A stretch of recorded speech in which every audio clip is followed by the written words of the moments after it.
যুবসাথীর list তৈরি হয়ে গেল, ভাতা এসে গেল, কারা পাবে ভাতা? লক্ষ লক্ষ বেকার আছে, কিসের আধারে তাদেরকে সিলেক্ট করা হলো যাদেরকে ভাতা দেওয়া হবে? প্রশ্নটাই কেবল নির্বাচনের জন্য কেন ভাতা হিসেবে এটা কি চালু করা হলো? বেকারদের জন্য অন্ধকার থেকে ঠেলে দেওয়া হচ্ছে।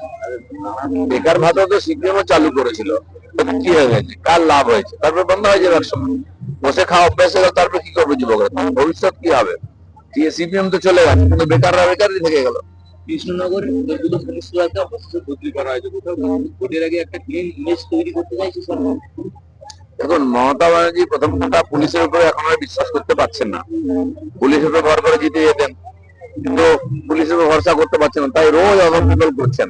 কিন্তু পুলিশও বুঝে গেছে যে এবারে পরিবর্তন হবে, তাদের জায়গা পরিবর্তন করে মাঝামাঝি যাবে না, আর সেই পরিবর্তন করেও তাদেরকে চাকরি করতে হবে। তারাও সেফ সাইড নিচ্ছেন, এই চোরদের সঙ্গে আর তারা সহযোগিতা করতে রাজি নন। জেল থেকে ফিরে অনুব্রত, তারপরে পার্থ এবং বাংলাদেশের যে জায়গা পেয়েছে বালু, মানে জেল খাটা নেতাদের উপরে ভরসা রাখছে তৃণমূল। না, জেল না খাটলে টিএমসি বড় নেতা হওয়া যায় না। আগে স্বাধীনতা সংগ্রামীরা জেলে যেতেন, তাদেরকে আমরা মাথায় করতাম।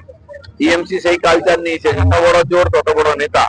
কিন্তু প্রশ্ন হচ্ছে, মমতা ব্যানার্জি সেই লোকগুলোকে বিশ্বাস করেন যারা তাকে পার্টিতে এনেছে, টাকা তুলে দেয়।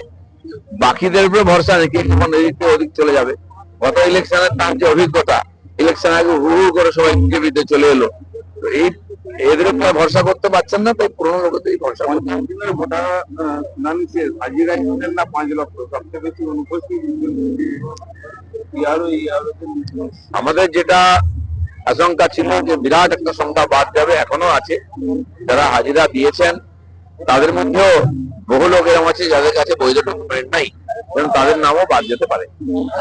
কাজিয়া এখনো মিললো না, তারপরে মানে এই জিয়ে রাখতে চাইছেন কেন? এসআইআর হয় যাতে না হয় তার জন্য চেষ্টা করেছেন, কিন্তু পারেননি। নির্বাচন কমিশন যেভাবে আর খুব সিরিয়াসলি বিষয়টাকে নিয়েছে, অফিসার পাঠিয়ে করেছে, এত নন কোঅপারেট করা সত্ত্বেও, সেই জন্য আমরা এখনো বিতর্কিত করে এটাকে হেঁটে দেওয়ার চেষ্টা করছি। করে ব্যবসায়ীকে মারধরের ঘটনায় পুলিশের জালে 2 থেকে গ্রেপ্তার শঙ্কর। ব্যবসায়ীকে মারপিট করা বলা নতুন কিছু না। পুরো পশ্চিমবাংলায় অন্য রাজ্য থেকে যে ব্যবসায়ীরা এখানে ব্যবসা করতে আসছেন, তারা ভয়ে আসছেন না। ত্রিপুরার ব্যবসায়ীকে এক কাউন্সিলর তুলে নিয়ে গিয়ে আটকে রেখেছিল, টাকা দিতে হবে। তো এটা নতুন কিছু নয়। সরকার যতদিন থাকবে এই তোলাবাজি, লুটতরাজ, মাননীয় প্রধানমন্ত্রী বলেছেন মহাজঙ্গল রাজ, সেদিকেই যাচ্ছে ব্যাপারটা। শুভেন্দুর মুখে এবার নতুন তারিখ, 25 ফেব্রুয়ারি আবার বলবেন ডিসেম্বরের পরিবার 10 তারিখ আগে তো খসড়া লিস্ট প্রকাশিত হোক, তারপর দেখা যাবে।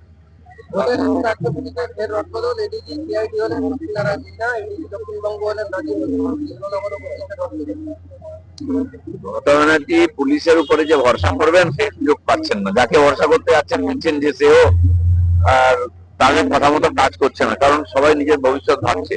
এ সরকার থাকবে না, কিন্তু কর্মচারী থাকতে হবে। সেই জন্য উনি সবসময় নতুন নতুন লোককে নিয়ে এক্সপেরিমেন্ট করছেন, কাকে দিয়ে কাজটা করানো যায়। ভোটের আগে মানে গ্রেপ্তার তৃণমূল নেতা রাজু নস্কর, অন্যদিকে এখনো সোনাপাপ করতে, মানে কোথাও একটা ব্যালেন্স রাখার চেষ্টা করছে। দেখুন, এই সব গুন্ডা মাফিয়া যারা টিএমসি আছে, যারা ভোট জেতায়, এখন কমপ্লেন হয়ে যাচ্ছে, এক্সপোজ হয়ে যাচ্ছে, 2 দিন অ্যারেস্ট করবে, 3 দিন ছেড়ে দেবে, কারণ এরা ছাড়া টিএমসি ভোটে জিততে পারবে না। সেখানে এগুলো লোক দেখানো সব। মোদী কি আছেন জানা নেই, আমি জানতে পারবো না, খবরে এসে যাবে। खड़गपुर से ब्यूरो रिपोर्ट पीवीटीवी न्यूज।